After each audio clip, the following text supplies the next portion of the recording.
Gaelic song tradition of Scotland has produced arguably some of the greatest melodies known to man.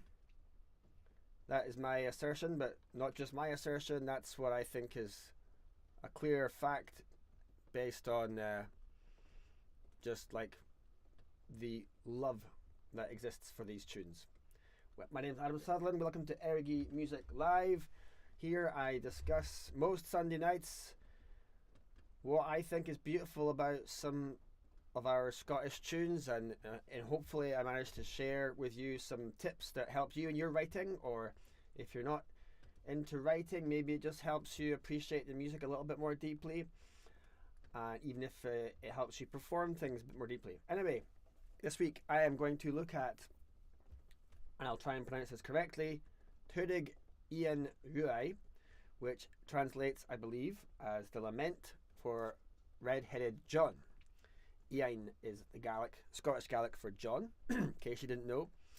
And I learned this tune as a child and only recently rediscovered it as a beautiful tune to play as an adult, thanks to a video I found on YouTube of the late Ishbel McCaskill, who I had the fortune of hearing sing a few times live, and many people believed or felt her to be the greatest Gaelic singer.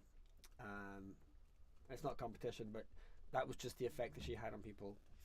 So I'm going to play you this tune first of all, and try and do it some justice. It's very simple. Tuireadh Iain Ruaidh. Also, you can probably hear rain falling onto the roof of my wee shed here in Scotland, somewhere in Scotland. So in a way, this Gaelic song, which is so plaintive, feels kind of appropriate. Here we go.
Goodness me, I wish I had some reverb in this shed. There you go. Say hi in the chat. Let me know you're here. Let me know this sound is not malfunctioning like it has been. Until people say hi, I'm going to just keep chatting. Tuireadh Iain Ruaidh. First of all, I just feel like saying I'm just going to say what's in my mind. Playing music just makes you feel better, eh? I was tired before I tuned in tonight. I was thinking, oh my goodness me, I'm in poor form for a live stream. But I just told myself, do it, because you're doing this. And then just, yeah, the actual playing of a tune can just lift your mood, right? Hey, Dream Angus, nice to see you here. Sounds good, thank you. Appreciate that very much. Hope all's well with you over the pond there. Okay, so I'm going to just go into a few things about what I love about this tune, but also, because this is my vibe on this channel, what I think you, me, all of us can learn about this tune.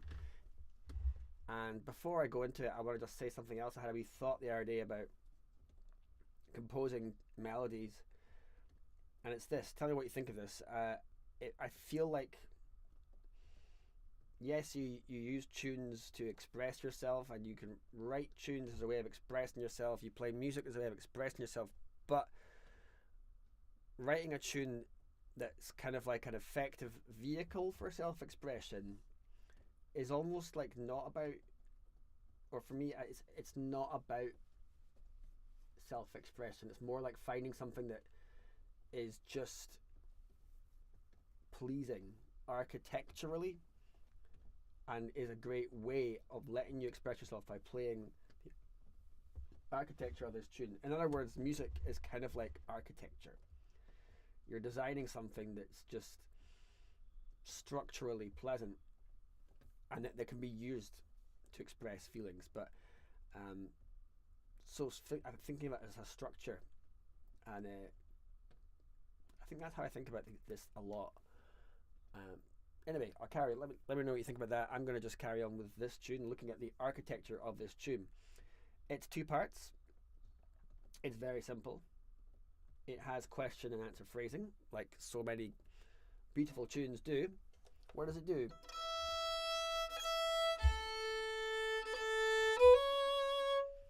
It does that for the question phrase, and then slightly different at the end for the question, and then it does the same notes that I just played again for the answer phrase, very slightly different at the end. So essentially it's the same thing twice, but just the very end is different. So first time,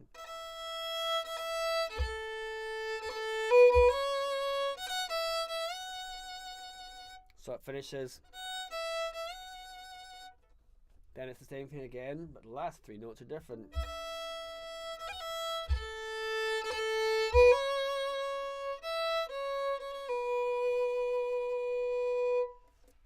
So that's just architecturally beautiful. I would urge you to go and write something that it's the same statement twice, and just change the very, very end of it. Doesn't have to be a slow air, doesn't have to be an A major, but right, or maybe just if you've got a phrase in existence already that you already got, maybe you don't need a totally different answer phrase. Maybe you can have the same phrase again, but just change it by the smallest amount at the end. You could even be really, really literal. Just go, I'm going to just change the last 3 notes. So it does that.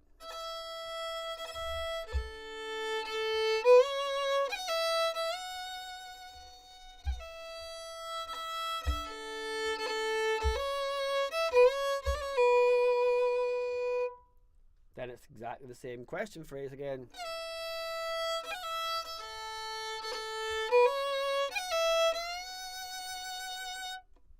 And then exactly the same answer phrase again.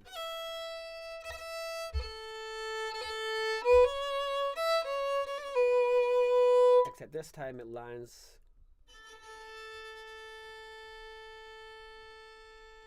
it's almost like that big long note that you get at the end there, having had question answer. It's almost like that was the destination the whole time. So let's think about that.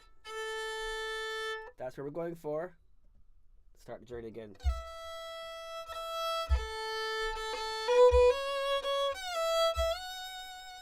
Lovely question.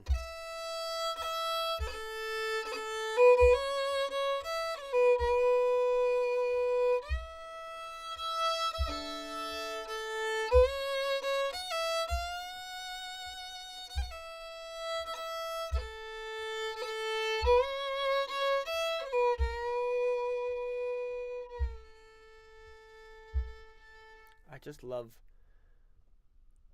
what the immense power that is given by, it's not even a phrase, by just one note. It just lets it breathe. So that's the first part. And this is another tune which does one of my favourite things, and something that I think you could do if you haven't done it already, which is it uses a certain selection of notes. And in the B part, we are introduced to some new notes that are not featured in the first part. And also, interestingly, the new notes in the second part are higher in pitch. They're higher up than anything we've had before. So again, I don't think people write these tunes necessarily think about it this consciously or this deliberately. But I do. Or I find that I do once I notice this. So what is going on here is, I think, a bit of psychology. When you hear a first part of a tune that has a bunch of notes and it doesn't veer from those notes, in this case it's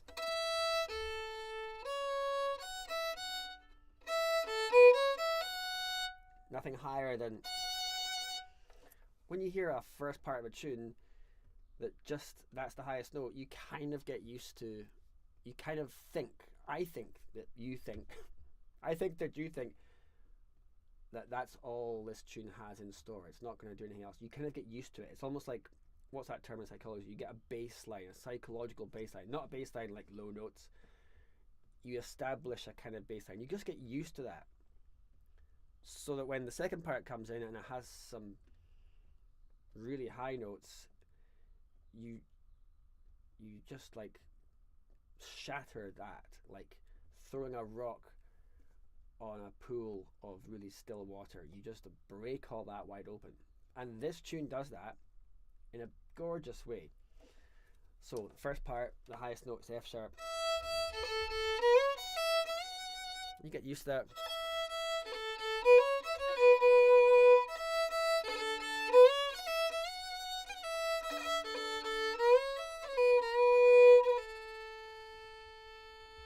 And the last note even takes you, because it's so long, it's the lowest note that we have, and it's a long note.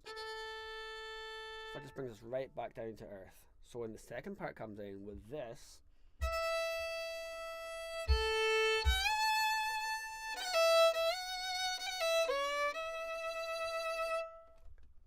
there's so much going on there that's beautiful. another tip that's just come up in my head there. When you're name as many things as you possibly can that are beautiful about a tune you love. Just in life, actually, I think it's a good habit.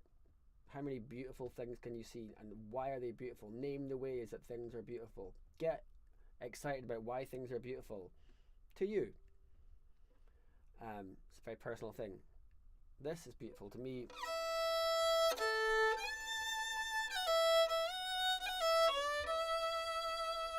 It's a gorgeous phrase. It's got an octave leap, and it starts off with a leap of a fifth.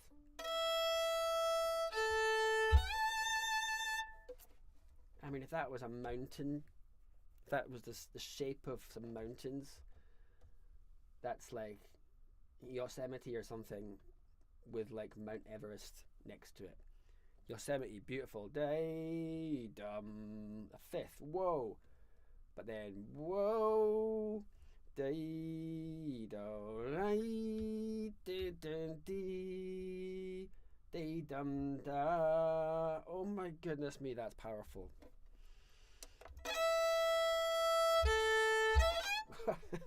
When you play it right.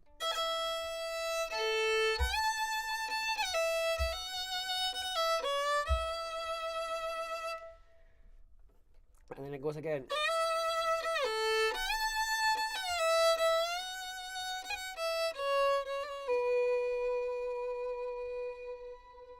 And then that's it with the new information. It goes back to the ending of the first part.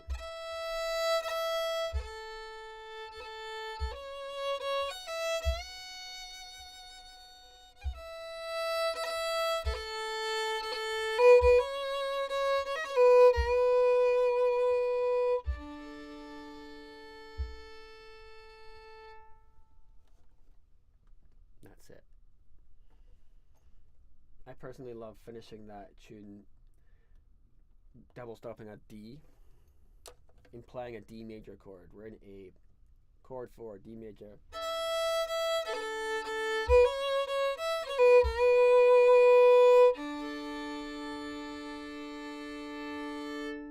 And that sets us up for starting the tune again, because if you are finishing on chord 4, it leaves you unresolved.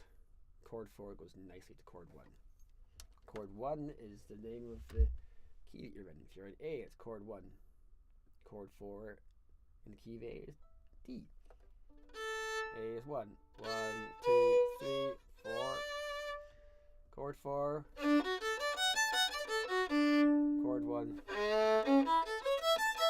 I'm sure many of you already know that, but just in case you're unaware. And I quite like also, this is just now something I quite like doing, but I can just share that because it's my channel. Making that last chord major.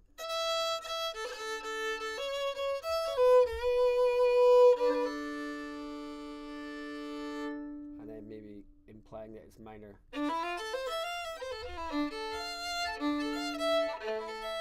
It's really hard to imply chords on the fiddle. I'm such a frustrated chord player.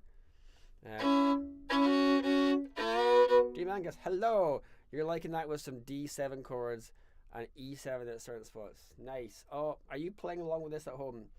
I really love that that's going on. Yeah, D7. Do you mean like, yeah, a D7 chord as in it's got a C natural in it?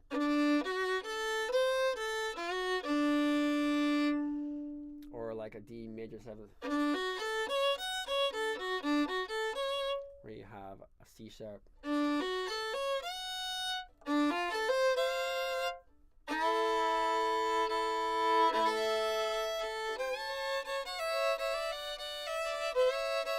Harping, hey, rolled chords, okay. So, this is it, Tuireadh Iain Ruaidh. I'm going to keep this kind of shortish this week because my wonderful wife is going out with some pals and I'm going to be looking after our wee one. So it's quite a shortish one, but I just love this tune. And just to recap what I was saying about architecture, I feel like a good tune doesn't need to necessarily capture how you feel. It can just be a vehicle for how you feel. I feel like I'm full of contradictions. Sometimes I say, you know, a good tune really does capture how you feel. Yeah, I quite like the yin and yang thing. There's always an exception to every rule, which is a bit frustrating. Yeah. So I will also recommend checking out Ishbel McCaskill on YouTube. Just listen to her play it, sing it, because she sings it. Well, for starters, it's a song. She's singing it, and the level of authenticity from her singing to me is just incredible. And I feel like being your authentic self as a musician is like something that we all should try to do. And it's great when you hear someone playing or singing and you feel like they mean it. They're not doing it in a kind of vainglorious way. They're not trying to look good or be seen to be cool. They mean it. What's that phrase? Dance as though no one's watching. You know, people who sing as though no one's listening and they mean it. That's where I think it's at when it comes to hearing someone playing music. And I sometimes wonder about social media, perhaps, and whether or not maybe it's necessarily something that slightly makes it more tempting to be more show-offy. I don't know. That's just a random thought.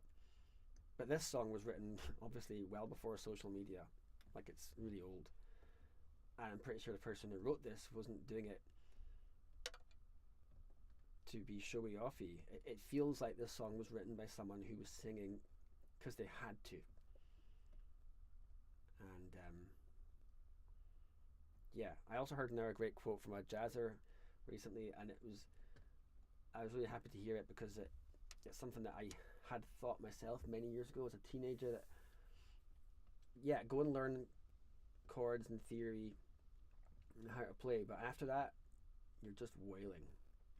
And I remember thinking that was something that was great when you hear it. I remember thinking that as a teenager, that when you hear someone and they're just wailing, it's just pure emotion. So it's like you learn all the technique, but then you have to be willing to kind of sometimes just chuck it away and just almost kind of like cry with the sound if you feel like crying. Alright, I'm going to play this tune a couple more times. Thank you for joining me this evening, or if you are in the future, thank you for joining me. If you're new to this channel, yeah, you can support me here by liking and subscribing if you like. You could come on my Patreon community and get more of my musical life. I share more there than anywhere else. And there's also buy me a coffee links. You could buy me a coffee if you like, but there's no pressure. It's just yeah, it's just nice to be able to do this. Alright, Tuireadh Iain Ruaidh, and here we go.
Thank you for joining me, Adam Sutherland, Errogie Music Live, broadcasting to you most Sundays from a shed somewhere in Scotland.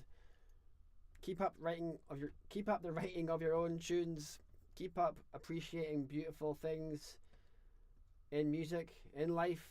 There's enough people in this world telling you to be scared. Rebel against them by just getting obsessed by how beautiful stuff still is. Alright, take care. Thank you all for your support.